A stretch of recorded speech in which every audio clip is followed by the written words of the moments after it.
आप सभी का डेली मार्केट एनालिसिस में बहुत बहुत स्वागत है। दोस्तों बात करने वाले हैं कल यानी मंडे ट्रेडिंग सेशन को लेकर काफ़ी बड़ी अपडेट देखने को मिल रही है। सबसे बड़ा जो अपकमिंग इवेंट है जिनका इम्पैक्ट मार्केट पर हमें पड़ते हुए देखने को मिलेगा वो है बंगाल इलेक्शन और ग्लोबल मार्केट सहित 4 बड़ी अपडेट देखने को मिल रही है। तो सबसे पहले बात करेंगे मार्केट की ओपनिंग के बारे में।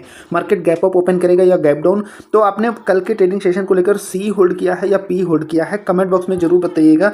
देखिए प्रीवियस जो मार्केट में गिरावट हुई उसकी वजह से जो मार्केट कैप है उसमें 4 लाख करोड़ का नुकसान होते हुए देखने को मिला, यानी कि market cap 4 lakh crore down होते हुए देखने को मिली।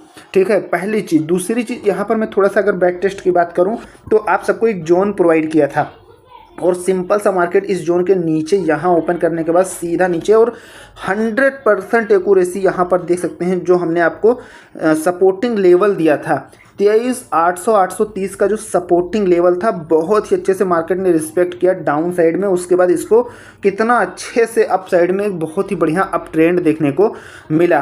तो हम बात करते हैं मार्केट की ओपनिंग के बारे में और क्या पॉजिटिव और निगेटिव अपडेट निकल के आ रही है, मार्केट में ओपनिंग कैसे देखने को मिल सकती है और बड़ा मोमेंटम हमें किस साइड देखने को मिल सकता है।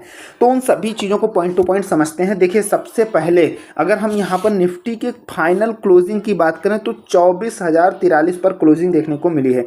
निफ्टी की जो फाइनल सेटलमेंट क्लोजिंग हुई है वो है, ध्यान से समझिएगा, 24,043 पर फाइनल क्लोजिंग देखने को मिली है। और गिफ्ट निफ्टी की जो लास्ट ट्रेडिंग सेशन की फाइनल क्लोजिंग देखने को मिली है, फाइनल क्लोजिंग गिफ्ट निफ्टी की अगर बात किया जाए तो वो देखने को मिली है 24,259 पॉइंट कुछ है, तो यानी कि 24,260 आप लेके चल सकते हैं। तो यहाँ पर क्लियरली मार्केट में जो ओपनिंग का व्यू है वो गैप अप देखने को मिल रहा है। लेकिन अभी यहाँ पर एक ट्रेडिंग सेशन में और ग्लोबल मार्केट ओपनिंग करने वाली है, यानी कि गिफ्ट निफ्टी में यहाँ से कितनी ज़्यादा बढ़त देखने को मिलेगी या कितनी ज़्यादा गिरावट देखने को मिलेगी। तो आप यहाँ पर क्लियरली समझ सकते हैं कि अगर गिफ्ट निफ्टी में 100 पॉइंट का अंतर आता तो भी हम एक पॉजिटिव व्यू लेके चल सकते हैं। ओवरऑल यहाँ पर गिफ्ट निफ्टी का भी आप चार्ट देख सकते हैं, यहाँ से भी पूरा गिफ्ट निफ्टी में ज़बरदस्त तेज़ी देखने को मिली। अब ये सब चीज़ें ऐसा हो क्यों रहा है या ऐसी चीज़ें देखने को क्यों मिली, मार्केट में गिरावट क्यों देखने को मिली, इसका मैंने एनालिसिस उसके पहले वाले वीडियो में बताया था। अपने पास 4 से 5 बड़े नेगेटिव पॉइंट थे और पॉजिटिव पॉइंट की बात करूँ जो आगे के लिए भी यही चीज़ रहने वाला है। ध्यान से समझिएगा। देखिए पॉजिटिव पॉइंट की अगर हम बात करें तो बंगाल इलेक्शन जो है ये सबसे बड़ा जो है आगे के मार्केट में रोल प्ले करने वाला है। ठीक है, यानी कि जो अभी इलेक्शन में बंगाल है, केरल है, असम है, इन सब में जो नतीजे आने वाले हैं तो इसमें लोग पूरा उम्मीद लगाए बैठे हैं। एग्जिट पोल में भी पूरी उम्मीद है कि बीजेपी जीतने वाली है और कहीं ना कहीं इस टाइम पर मार्केट पर पड़ते हुए देखने को मिलेगा। बाकी अगर ग्लोबल मार्केट की तरफ से देखा जाए तो रुपये में गिरावट, क्रूड ऑयल में तेजी, ऐसे ही बहुत सारी चीज़ें देखने को मिली जिसकी वजह से मार्केट में निगेटिविटी अभी भी बनी हुई है। तो यहाँ पर जो मार्केट एक्सपर्ट हैं और भी चीज़ें जो निकल के आ रही हैं, देखिए जैसे जैसे यूएस ईरान के बीच तनाव बढ़ रहा है, शिपिंग के मुख्य रास्तों में लगातार रुकावटें आ रही हैं, ग्लोबल माहौल भी तेजी से बिगड़ा है और ब्रेंट क्रूड 4 साल में पहली बार $120 प्रति बैरल के पार चला गया है। इससे महंगाई की चिंताएं बढ़ गई हैं और ग्लोबल रिस्क एसेट पर दबाव पड़ रहा है। भारत में तेल की बढ़ती कीमतों का असर रुपये पे देखने को मिला है। ओवरऑल जैसा कि मैंने आपको बताया कि ग्लोबल मार्केट में हमें कंटिन्यू अभी नेगेटिव चीज़ें ही ग्लोबल मार्केट से देखने को मिल रही है। अमेरिकी राष्ट्रपति डोनाल्ड ट्रंप की ओर से लगातार दिए जा रहे बयानों का असर मार्केट पर साफ दिखाई दे रहा है। इन्होंने अभी हाल ही में एक स्टेटमेंट दिया है। क्या स्टेटमेंट दिया है? इन्होंने कहा वो स्टेट ऑफ हॉर्मुज नहीं है, वो स्टेट ऑफ ट्रंप है, यानी इन्होंने इसका नाम बदलने के बारे में बोला है।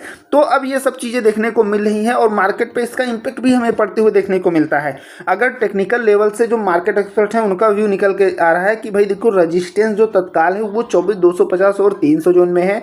इस जोन के ऊपर कोई भी टिकाऊ चाल निफ्टी को 24,450 की ओर और उसके बाद 24,600 की ओर अपना पुल बैक बढ़ाने में मदद कर सकती है। दूसरी ओर अगर डाउन साइड की बात की जाए तो 23,850 800 जोन है जो इंपॉर्टेंट सपोर्ट रहने वाला है। ठीक है, तो ये चीज़ें निकल के आ रही हैं। अगर बैंक निफ्टी की बात किया जाए तो बैंक निफ्टी में जो चीज़ें हैं वो हैं 55,000 54,900 के जोन में सपोर्ट, और अगर जोन इससे नीचे बना रहता तो कमजोरी बढ़कर 54,600 तक हमें जाते हुए मार्केट देखने को मिल सकती है। उसके बाद शॉर्ट टर्म में यह 54,300 तक भी गिर सकता है। वहीं ऊपर की तरफ 55,900 और 56,000 का जोन तत्काल रेजिस्टेंस का काम करने वाला है। हालांकि मैं आप सबको अभी टेक्निकल लेवल सारी चीज़ें चार्ट पे अच्छे से एनालिसिस करने वाला हूँ, सारी चीज़ें क्लियर हो जाएंगी।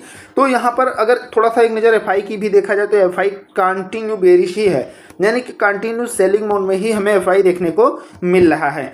लेकिन यहाँ पर कुछ ऐसे दिग्गज हैं जो अभी कहीं ना कहीं आगे अपकमिंग चीज़ों को लेके बता रहे हैं कि हमें एक निफ्टी में कहीं ना कहीं 50,000 तक हमें जाते हुए 2032 तक देखने को मिल सकता है। ठीक है, ये सब चीज़ें निकल के आ रही हैं, तो आपको इन सभी चीज़ों का ध्यान रखना है। साथ में यहाँ पर आपको जो मैं नॉन ट्रेडिंग जोन हर बार प्रोवाइड करता हूँ, एंटीजेड जोन, वो जरूर आप ध्यान रखिएगा, जो बहुत ही अच्छे से वर्क करता है।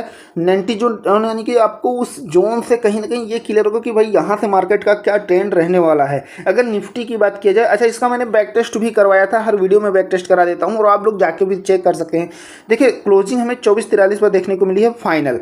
तो अप साइड में मार्केट जाहिर सी बात है गैप अप ओपनिंग करने के बाद अगर 24,100 के ऊपर सस्टेन कर लेती है, यानी इसके ऊपर टिकी रहती है, तो फिर आप अप साइड का प्लान लेके चलेंगे। लेकिन अगर मार्केट अप साइड खुलने के बाद अगर सीधा पता लगा नीचे आ गई, तो फिर आप थोड़ा वेट करेंगे और इसके नीचे आने पर आप यानी 23,985 के नीचे अगर आ गई तो फिर मार्केट में हमें एक बड़ी गिरावट देखने को मिलेगी और आप डाउन साइड का प्लान कर सकते हैं इस लेवल 23,985 के नीचे आने पर।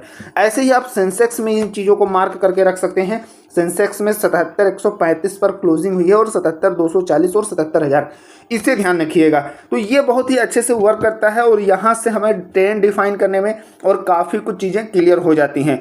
चार्ट पर क्या स्ट्रेटजी बना के चलनी है, क्या प्लान रहेगा, उसे भी अच्छे से चलिए समझ लेते हैं। दोस्तों चैनल पर नए हैं तो सब्सक्राइब जरूर करिएगा और वीडियो थोड़ा भी पसंद आ रही तो एक लाइक जरूर कर दीजिएगा। चलिए चलते हैं चार्ट पर कौन कौन से लेवल निकल के आ रहे हैं उससे भी अच्छे से एनालिसिस कर लेते हैं। हम आ गए हैं दोस्तों निफ्टी के चार्ट पर। यहाँ पर सबसे पहले आपको ध्यान रखना है ये जोन, जाहिर सी बात है मार्केट में अभी गैप अप ओपनिंग का व्यू हो और मार्केट इस लेवल के ऊपर ओपन करेगी और इसके ऊपर अगर ओपन करने के बाद सस्टेन कर लेती है, यानी कि 24,100 के ऊपर अगर वो होल्ड कर लेती है, आपको थोड़ा सा वेट करना है, ध्यान रखना है, तब आप अप साइड का प्लान बना के चलेंगे।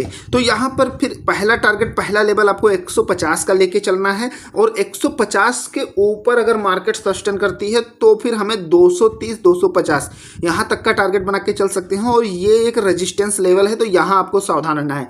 लेकिन ओवरऑल मार्केट में रियलिटी वाली तेजी है, तो कहीं ना कहीं मार्केट इसके ऊपर सस्टेन करेगी। अच्छा, 2-3 चीज़ आपको ये ध्यान रखना है कि मार्केट में कहीं ना कहीं एक बड़ी वॉलेटिलिटी देखने को मिल रही है और एक तरफ तो निगेटिव बड़ी चीज़ें हैं, एक तरफ तो बड़ी पॉजिटिव चीज़ें हैं, तो इसलिए थोड़ा सावधान भी रहना है। और यहाँ पर इसके ऊपर सस्टेन करने पर जो मेजर रेजिस्टेंस मिलने वाला है वो है 24,330, 350 की जो रेंज है, यहाँ ये एक मेजर रेजिस्टेंस रहने वाला है। तो आपको सबसे पहले नॉन ट्रेडिंग जोन में ध्यान रखना है 24,100 और 23,985, 23,985 के नीचे ही आपको डाउन साइड का प्लान बना के चलना है।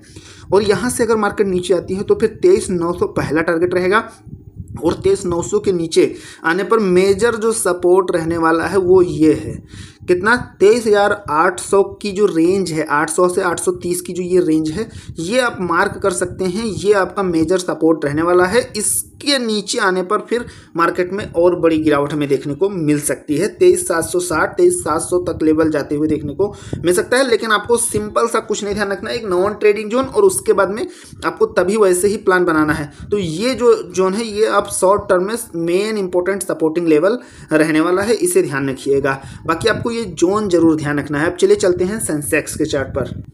हम आ गए हैं सेंसेक्स के चार्ट पर और सेंसेक्स में भी मैंने आपको जो नोट करा दिया है उसे ध्यान रखिएगा।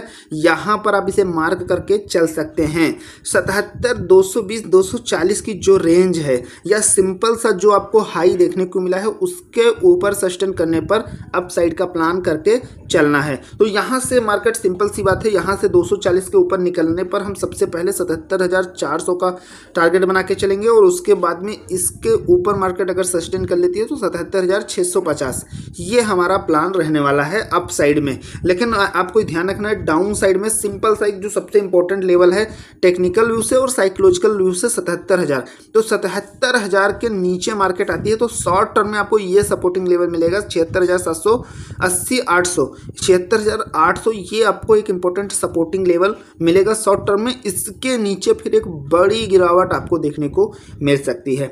तो यहाँ पर आपको ये जोन और ये मार्क कर लेने हैं, ये सारे लेवल। कोई डाउट है तो आप कमेंट करके पूछ सकते हैं। आशा करता हूँ आज का एनालिसिस जरूर पसंद आया होगा। पसंद आए तो लाइक करिएगा, चैनल पर नए तो सब्सक्राइब जरूर कर लीजिएगा। डिस्क्रिप्शन में टेलीग्राम का लिंक मिल जाएगा, उससे जाकर बिल्कुल फ्री ऑफ कॉस्ट है ज्वाइन कर सकते हैं। तो मिलते हैं नेक्स्ट वीडियो में। Thank you friend.